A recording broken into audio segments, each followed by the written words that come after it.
Olá, muito boa tarde. Descobrir as mensagens que estão contidas nos textos da Bíblia. Essa é a proposta do programa Eclésia, em cada sexta-feira, analisando as leituras das Eucaristias do domingo. O que hoje faremos, no diálogo com o Padre Armindo Vaz, professor de Sagrada Escritura da Faculdade de Teologia da Universidade Católica Portuguesa, e Frei José Nunes, professor de Teologia na mesma universidade. Muito boa tarde e obrigado por estarem uma vez mais connosco, onde de facto queremos centrar atenções nos textos da Bíblia. E neste domingo, o próximo domingo, assinala-se a solenidade da Epifania do Senhor. Frei José Nunes, no contexto da liturgia católica que caracteriza esta quadra do Natal e início de ano, o que é que se celebra com esta festa? A Epifania é uma palavra grega que significa manifestação, não é? A mostragem, dar-se a ver, desvelar-se, mostrar, não é? Mostrar-se.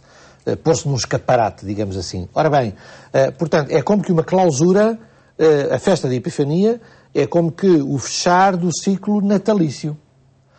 No Natal, nós dizemos que Deus veio ao mundo em Jesus para se mostrar ao mundo, para mostrar ao mundo qual é a vontade de Deus, que é o amor e a paz entre toda a gente, enfim, bom. No Natal, essa vontade de Deus, essa manifestação de Deus, está um pouco escondida, numa gruta, num recanto, e agora, nesta festa, todo o mundo, representado nos magos, que vêm de longe, do Oriente, que representam toda a humanidade e todas as culturas, digamos assim, agora, essa manifestação de Deus, a Epifania, é a amostragem de Deus ao mundo inteiro. Já não está escondido, ele veio para se revelar ao mundo inteiro. Portanto, é uma espécie de fechar do ciclo natalício. E vejamos de que forma é que esse ciclo se apresenta e, sobretudo, essa manifestação ao mundo, através das leituras. Padre Armindo Vaz, a primeira que se escuta nas Eucaristias deste domingo é do livro de Isaías, no capítulo 60, em que se fala desse momento da história em que chega a luz. Isto no contexto do Antigo Testamento. No contexto do Antigo Testamento. Este texto, que faz parte da terceira parte do livro de Isaías, deve ter sido escrito no contexto do exílio do povo de Israel para Babilónia. Mas talvez já acabar o exílio, pelo menos este texto quer incutir no povo, nos exilados, cativos, ou que estiveram lá, uma grande esperança. Esperança de que a Jerusalém, que foi a capital gloriosa do reino de Judá, vai voltar a ser capital do mesmo povo de Israel, com todo o brilho, com todo o esplendor que ela tinha antes dos tempos do cativeiro. E esse é o grande símbolo que, poeticamente, num texto brilhante do Antigo Testamento, o profeta apresenta aqui. É o grande símbolo da luz, do resplendor. Jerusalém aparece aqui como fazer brilhar a glória do Senhor. A glória do Senhor é o próprio Senhor, mas resplandecente para o exterior. É o próprio Deus a projetar-se para o exterior. É, portanto, o seu resplendor, é a sua luz. E isto repete-se várias vezes, dizendo que o Senhor e a sua glória te ilumina a ti, Jerusalém. Está-se a preparar a atmosfera teológica para a festa da Epifania, em que se quer falar precisamente de Jesus como aquele que faz brilhar não só Jerusalém, mas o mundo inteiro. Frei José Nunes, de que forma é que esta luz acaba por ser, enfim, ponto central, o foco de orientação em qualquer geração? Exatamente, em qualquer geração. Nós, por exemplo, no Advento dissemos, quando celebrávamos o Advento, dizíamos que havia como que 3 Adventos. O do passado, aquele que foi à espera do Messias e que se cumpriu quando Jesus veio. O Antigo Testamento. O Antigo Testamento. O atual, que isto é, todos os anos nós celebramos o Advento porque queremos que Jesus venha às nossas vidas, e o do futuro, que será a parousia, a segunda e última vinda de Cristo Salvador. Nós andamos a preparar esse Advento, o fim dos tempos, digamos assim. Também esta luz, podemos dizer que é o guia, é a luz para todos os tempos e lugares e para todas as gerações, como estava a dizer o Paulo. também há uma luz do passado, digamos assim, do presente e do futuro. A luz do passado, claro, o Antigo Testamento era Jerusalém. Como que havia aqui já uma intuição, como dizia o Padre Armindo, uma intuição não nacionalista, judaica, mas de universalidade. Quer dizer, Jerusalém seria uma luz para todas as nações. Essa luz depois, como dizia o Padre Armindo, veio a concretizar-se em Jesus. Segundo momento da luz. Jesus é que é a luz. Aliás, os evangelhos usam mesmo essa linguagem, não é? Eu sou a luz do mundo, não é? Bom. Mas depois de Jesus, há uma outra luz, que é a Nova Jerusalém, que é a Igreja, que é corpo de Cristo. O Vaticano II falou da Igreja como Lumen Gentium, luz das nações. Então a Igreja também é chamada a ser luz. Será essa luz do presente e do futuro, não é? E nesse aspecto, como que a Igreja atualiza o que era Jerusalém, quer dizer, a Igreja tem que ser realmente uma luz universal para todo o ser humano, poderá ser-lo na medida em que é acompanhada pelo Espírito de Deus e em que for fiel ao Evangelho, em que estiver realmente unida a Cristo, estiver enraizada em Cristo, então poderá ser uma boa oferta para o mundo. A Igreja poderá ser um bom presente para o mundo. A Igreja poderá ser essa luz, uma bússola de orientação para as pessoas. Mas tem que ser fiel ao Evangelho. E isto significa que a Igreja, por outro lado, e termino, a Igreja é formada realmente por povos que vêm de todos os lados da Terra. Esta leitura já anunciava, já profetizava. A Jerusalém, luz, virão povos de Madiã e de Efá, dromedários, gente de Sabá, carregada. Portanto, a Igreja também hoje é a realidade constituída a partir de todos os povos da Terra. Porque o cristianismo é uma religião universal, não é uma religião nacionalista, é universal, aberta a tudo e todos. E acredito que os textos que analisaremos também o irão afirmar e que se escutam nas Eucaristias deste domingo. Passamos a analisar o texto do Evangelho, é de Mateus, no capítulo 2, e pedia-lhe, Padre Armindo Vaz, que nos contextualizasse a história que o Evangelho conta dos magos que vêm do Oriente para visitar Jesus. Podíamos dizer, com um pouco de humor e com outro tanto de verdade, que a festa dos 3 reis magos não era de 3, não era de reis, nem era de magos.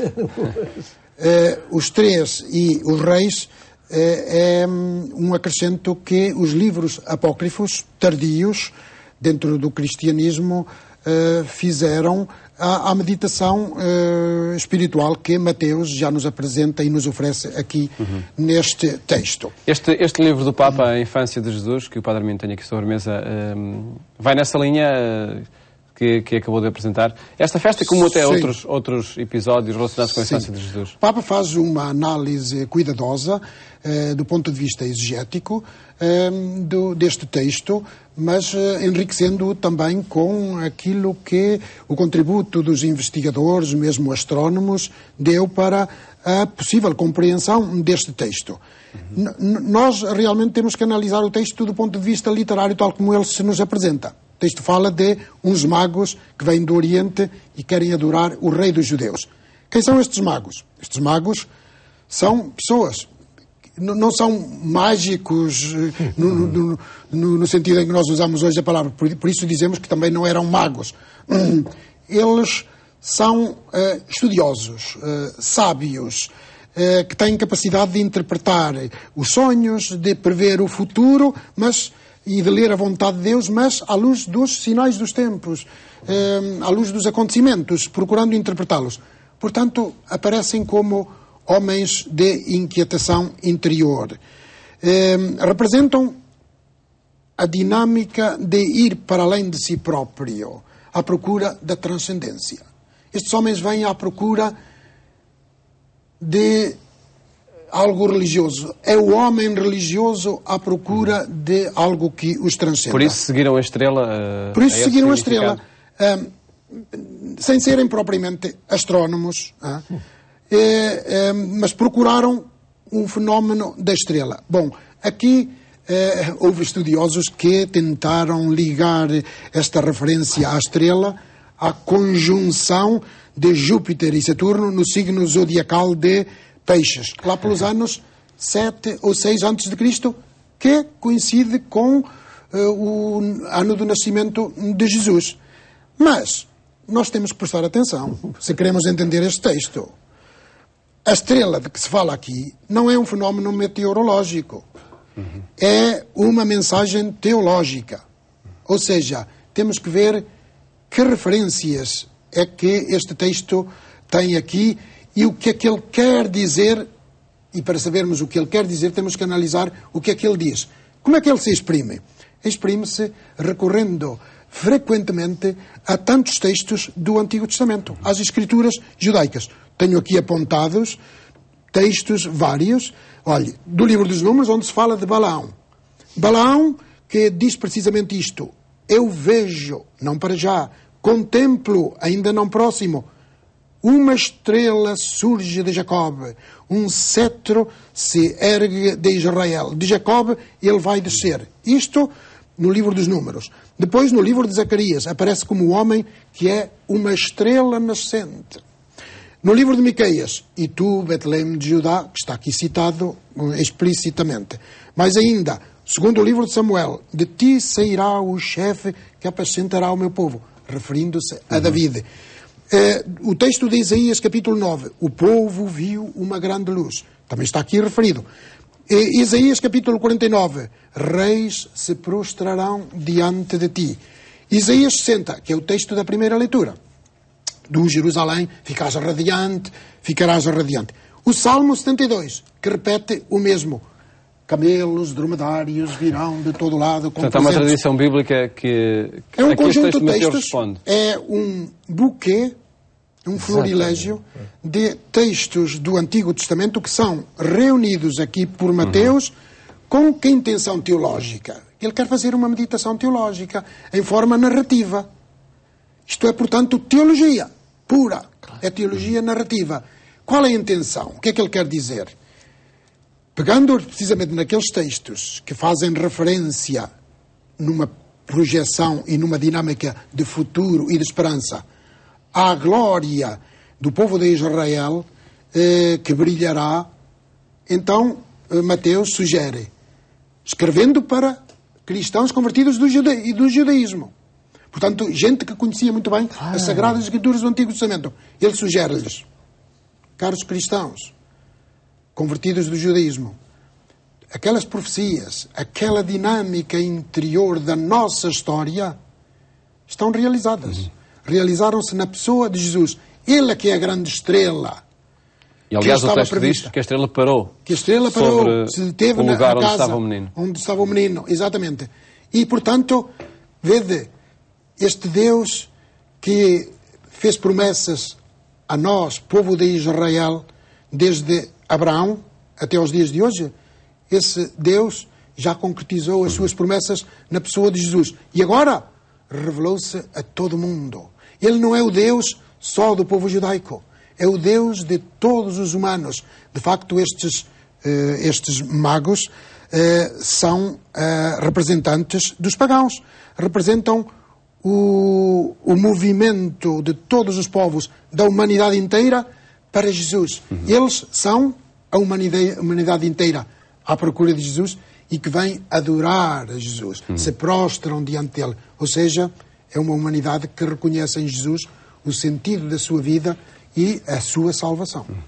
Frei Nuno, no seu comentário, sem qualquer condicionante, sem qualquer condicionante, sim, minha. Porque realmente foi obrigado.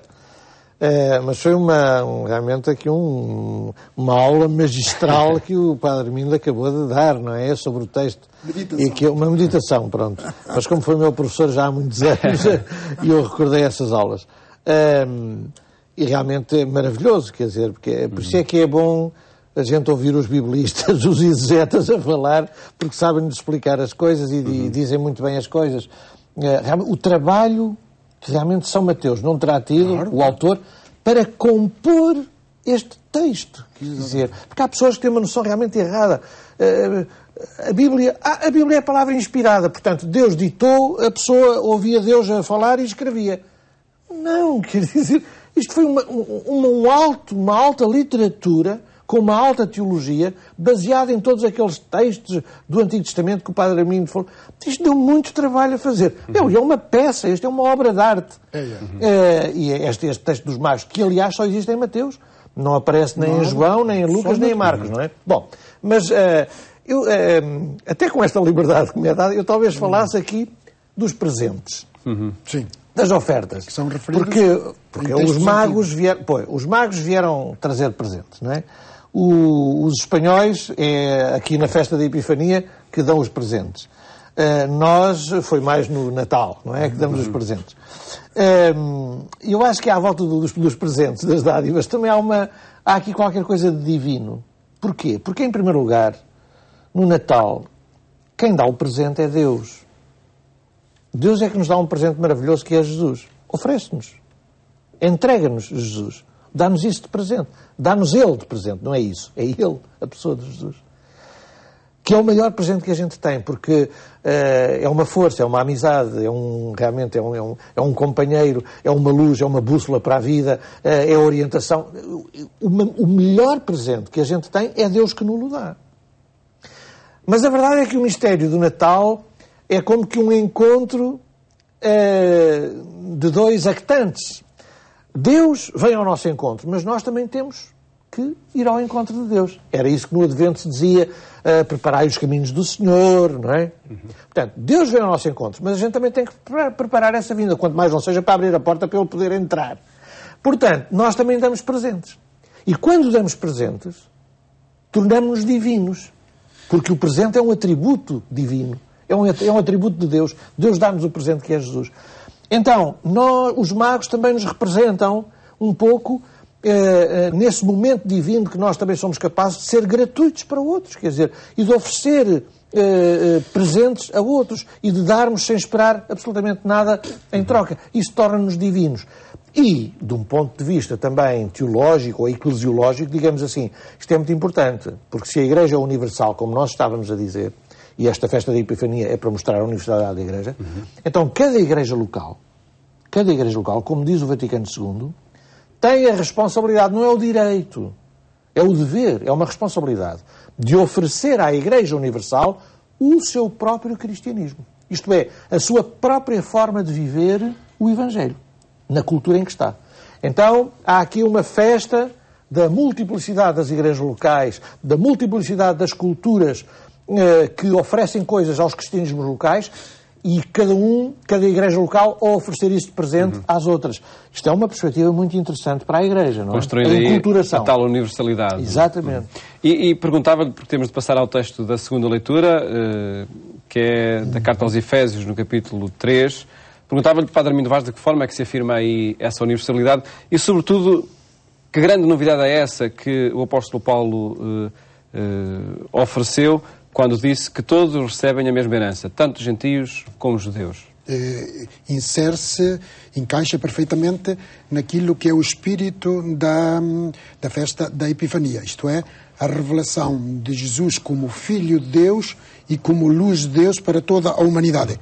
Aquilo que Mateus tinha feito neste trecho do Evangelho, através desse método de leitura e de releitura das Escrituras, que era um método judaico, que eles chamavam Midrash, um método rabínico, que Mateus conhecia muito bem, porque era judeu, conhecia muito bem essas técnicas e esses procedimentos de leitura das Escrituras.